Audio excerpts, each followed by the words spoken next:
আসসালামু আলাইকুম। বার্তা নির্যাসে সবাইকে স্বাগতম। স্থল অভিযানের প্রস্তুতির মধ্যে যুদ্ধবন্দী বৈঠকে বসছে ৪ দেশ। মধ্যপ্রাচ্যে যে কোনো ভবিষ্যৎ শান্তি আলোচনায় উপসাগরীয় দেশগুলো নিজেদের অংশগ্রহণ নিশ্চিত করতে চায়। এ লক্ষ্যে রোববার ইসলামাবাদে বৈঠকে বসতে যাচ্ছেন তুরস্ক, মিশর, সৌদি আরব ও পাকিস্তানের পররাষ্ট্রমন্ত্রীরা। বিবিসি জানিয়েছে ২ দিনব্যাপী এই আলোচনার মূল বিষয় ইরানের বিরুদ্ধে যুক্তরাষ্ট্র ও ইসরায়েলের যুদ্ধ এবং সবশেষ হুতিদের যোগদান, সব মিলিয়ে মধ্যপ্রাচ্যে যে অচলাবস্থা তৈরি হয়েছে তা নিরসনে করণীয় নির্ধারণ করা।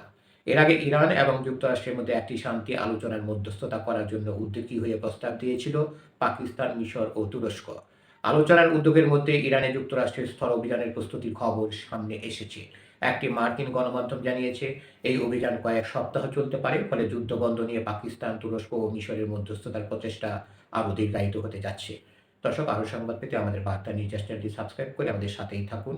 এরই মধ্যে গত শুক্রবার মধ্যপ্রাচ্যে কয়েক হাজার সেনা জড়ো করেছে যুক্তরাষ্ট্র।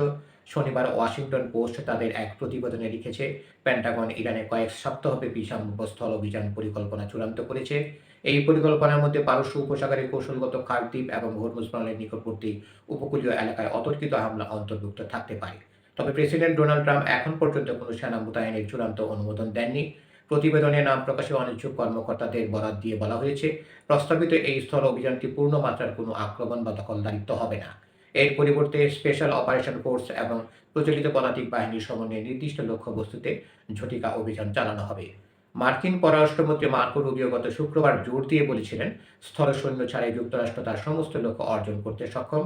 তবে ওয়াশিংটন পোস্ট বলছে, সামরিক পরিকল্পনা এখন অনেক দূর এগিয়েছে। একজন কর্মকর্তা জানিয়েছেন, এটি কোনো শেষ মুহূর্তের প্রস্তুতি নয়, বরং দীর্ঘদিনের রণকৌশলের অংশ। ধন্যবাদ সবাইকে এতক্ষণ ধরে আমাদের সাথে থাকার জন্য। আরও সংবাদ পেতে আমাদের বার্তা নিউজ চ্যানেলটি সাবস্ক্রাইব করে আমাদের সাথেই থাকুন।